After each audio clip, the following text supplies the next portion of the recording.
step by step, and whatever you're facing, you always come out right.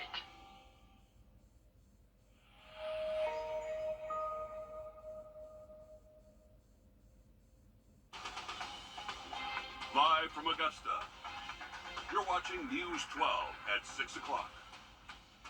Good evening. First tonight, round one of the Augusta National Women's Amateur is in the books. 72 of the world's best amateur golfers chasing history, chasing a trophy, and Laura Warren is live for us at Champions Retreat.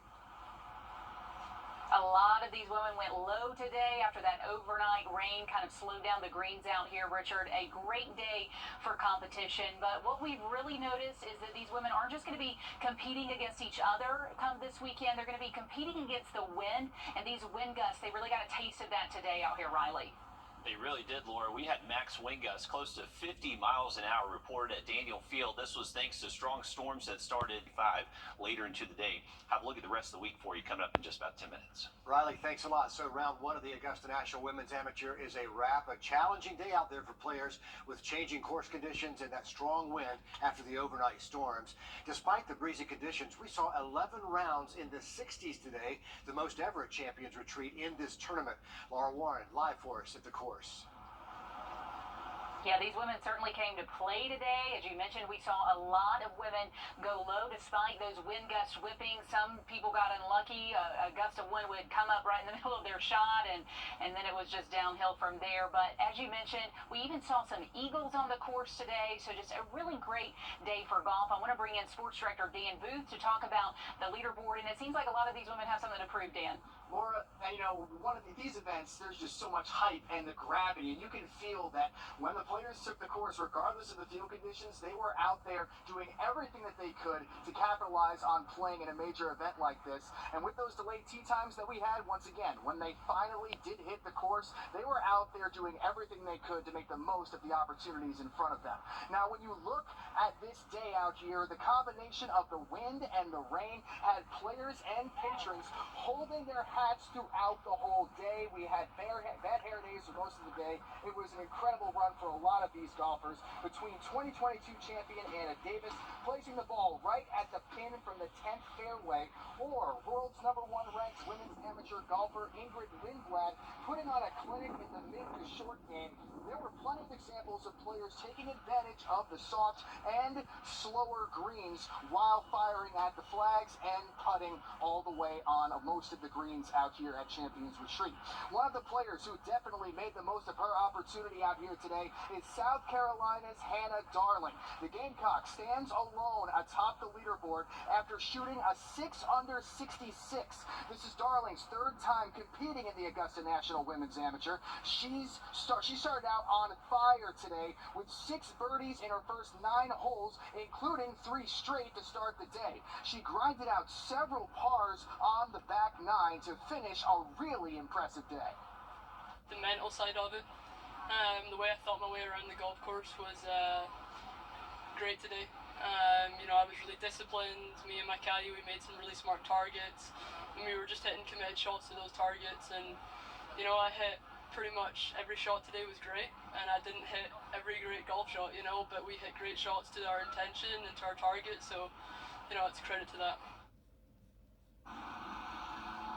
This is Hannah Darling's third time playing in this event, and she's hoping a lot of these past experience that she's had can help her come out on top this time. And we know on Saturday, because we have a feeling she's going to make it there on Saturday, that she's going to have a ton of support. She's a Gamecock, so she's from just up the road.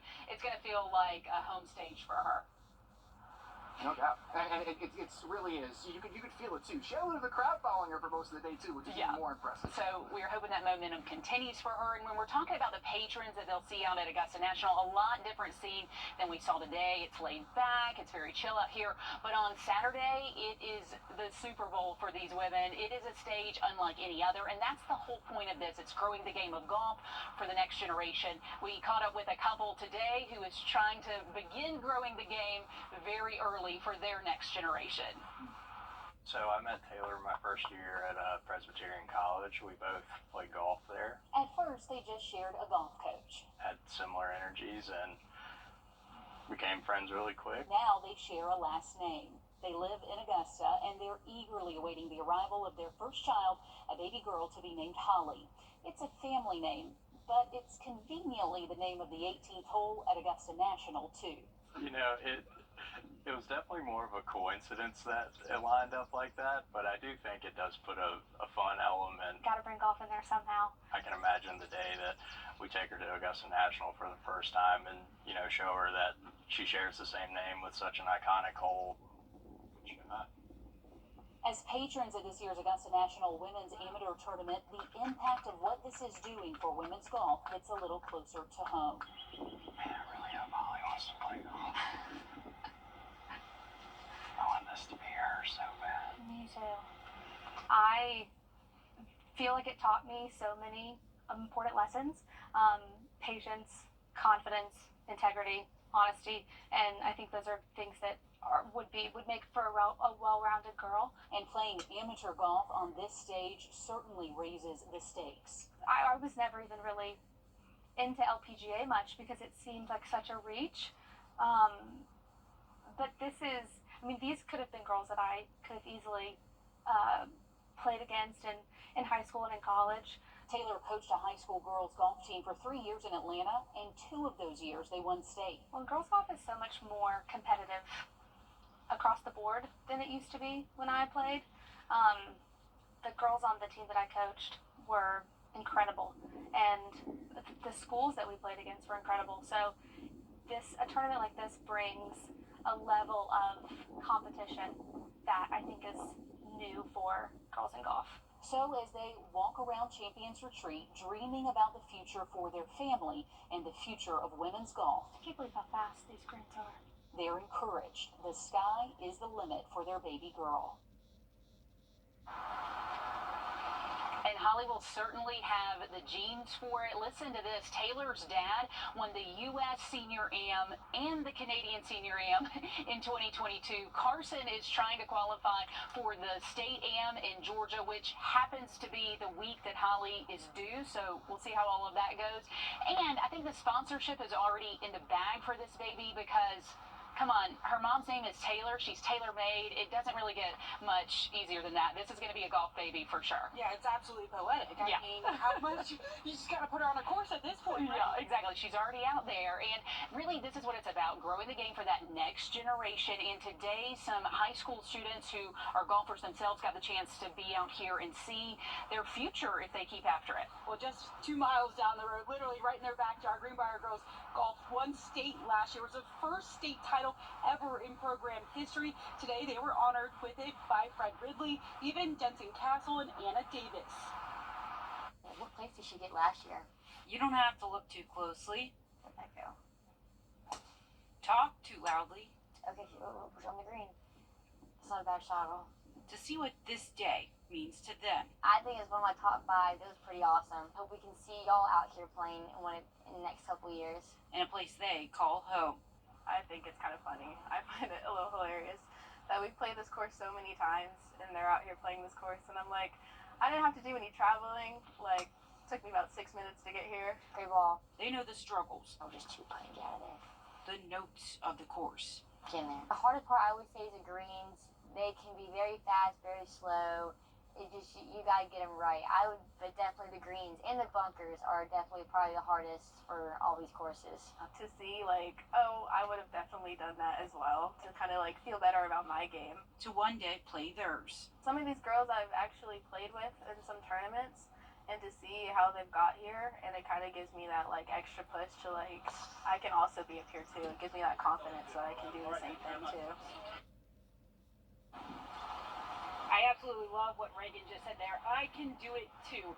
And that is really the theme here at the Augusta National Women's Amateur, showing what the possibilities are just at such an early level to go and play this game that everyone just loves. It's so exciting, and a lot of these women, they'll get to go to the Masters Tournament. They'll get to see some of their heroes out there. So just so many great opportunities for these incredible women golfers. And Richard, we did hear there was a bit of a shakeup for Masters Week on the back bag one of the patron favorites, Justin Thomas. Yeah, we're getting word that Justin Thomas is actually switching caddies, which is a big, bold move, a big change just days before Masters Week. But great coverage from out there. Glad to see these girls succeeding, even on a windy day on a very difficult golf course. Thanks for great coverage today from Champions Retreat for our sports team and Laura Warren there.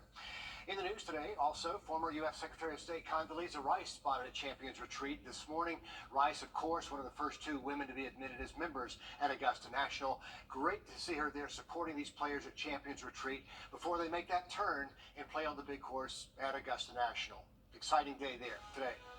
Still to come, a murder investigation in Grovetown after a mother and her son are found dead in a home, a house fire, but they had stab wounds. Hear what investigators have to say coming up next.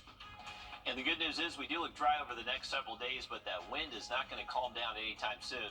I have a full look at the forecast just after the break. And are you ready to ride the waves in the Charleston Harbor? We're going to take you there in our latest one-tank trip after the break. Time and temp, brought to you by your First Alert weather team. Introducing the First Alert Radar Network. With up to 10 times the resolution of other local radars and technology that can pinpoint right down to your street. First just got faster. We're standing Over the next 24 hours. Here's a quick look at that 7-day forecast. Nice weather sticking around through the weekend. More clouds and warmer temps heading into next week. Looks good, Riley. Thank you. From cars to bikes, even segways, there are a lot of different ways to get around Charleston. So how about riding the waves? Will Volk hit the harbor for this week's one-tank trip?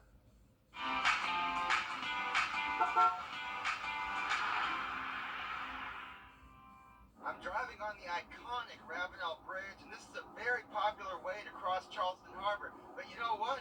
It's not the only way. Charleston historically, before the bridges were here, always had some sort of system back and forth. It has a system like that today, too. About 2 decades ago, Scott Connolly helped start the Charleston water taxi. Seemed to be a need for it at the time, so we went to every bank twice and nobody would give us any money. Finally, somebody was dumb enough to do so. Since then, they've filled a lot of boats. You don't have to worry about the parking in the downtown.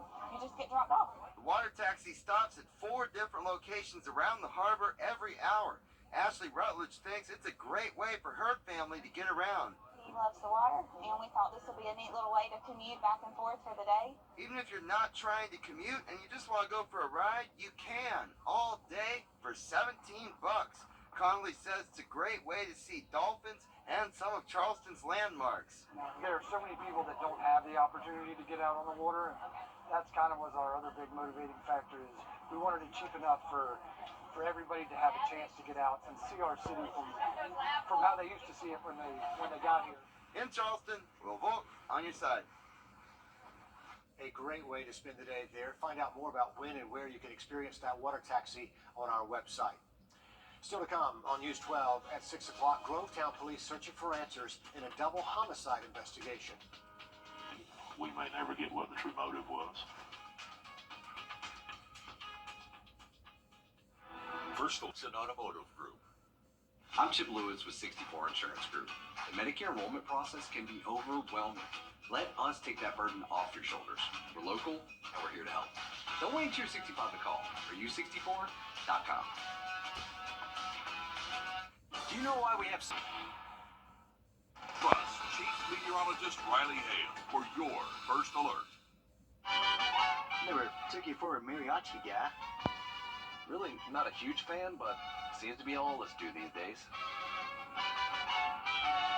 Are you 64.com? Who are you talking to? It's been 48 hours now since a house fire in Grovetown became a double homicide investigation. Investigators believe 47-year-old Denise Boswell and her 6-year-old son were both stabbed and their home set on fire by Donald Beck. He now faces arson and murder charges. Cindy Hood sits down with Grovetown's Police Chief Jamie Kitchens about what he saw that day. As smoke barrels out the windows, first responders rush to put the flames out. This dramatic photo shows them pulling someone out the window. Little did they know it was the person they believe started the fire. Initially, he had made a comment that there was other people still inside the house. Shortly after that, he began making comments about,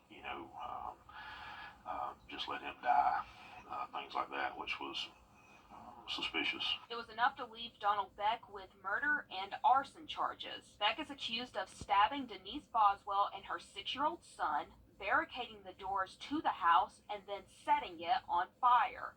They were actually discovered when the fire department was doing their secondary sweep going back through. Inside the house, police say they found 2 knives they believe Beck used. Firefighters say they found the mom and child on the couch together. There was some discussion with some family members that the child spent a considerable amount of time because of his disabilities, that the couch was kind of where he spent a considerable amount of his time. Neighbors told us the little boy spent most of his life in and out of the hospital. You're looking at a 6-year-old child. One of two things happened. Either the mother had to witness the child being killed, or the child had to witness the mother being killed. Chief Kitchen says for them, this is more of a fight to bring justice to a mom and her son. In Grovetown, Sydney Hood, on your side. And the chief says that investigation is ongoing. Grovetown police will meet with the DA's office and the state fire marshal's office to see if there are any additional charges Beck could face. The Richmond County Sheriff's Office looking for a suspect in a deadly shooting from Monday. 27-year-old Dominic Beal wanted for murder. He's known to frequent the Spiderweb neighborhood in Beach Island and the Dogwood Terrace subdivision in Augusta. 19-year-old Mikkel Jones was shot near Dogwood Terrace just after midnight. And also in this case, 27-year-old Denzel Shaw is wanted for questioning in the shooting. If you know anything about where Shaw or Beal might be, call the Richmond County Sheriff's Office again. Shaw is only wanted for questioning in the case. New details tonight on a shooting at Diamond Lakes Park that sent a 17-year-old to the hospital Monday afternoon. Hallie Turner live in our newsroom. And Hallie, what have you learned about this case? Yeah, Richard, these 2 reports filed Monday show everything going down at 2:21 that afternoon, when a 24-year-old exercising told police she heard what sounded like 4 gunshots. The report says she looked in the direction of the shot she saw. She saw a crowd of males running with guns in their hands and one person on the ground. The report says a 17-year-old boy was shot in the right leg. And it also says that an off-duty sergeant showed up and was helping EMS with the victim before other deputies could arrive. He didn't see the shooting happen, but he did see vehicles leave the scene at a high rate of speed. Hours later, another report says a mother called police around 7:50 that night, telling them her daughter not only saw the 17-year-old get shot, she went to school with him. The mother says the daughter told her over the phone that the guys who shot the 17-year-old demanded she leave and go to Atlanta with them, since she saw everything happen. Now, the mother also told police that her daughter told the men she was not leaving and she's too scared to speak right now, but she wants to leave the city, and so far, no arrests have been made. Hallie Turner live in our newsroom this evening. Hallie, thanks for the update there. We're back with more news in just a moment.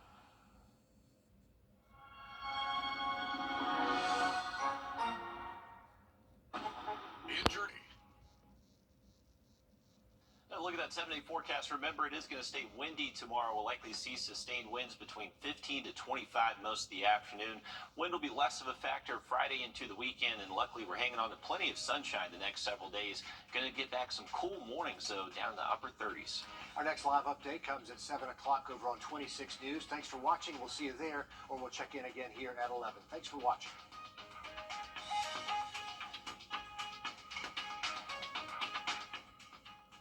At the CBS Evening News, we focus on solutions, finding solutions to help people understand what are the right choices to make for you and your family.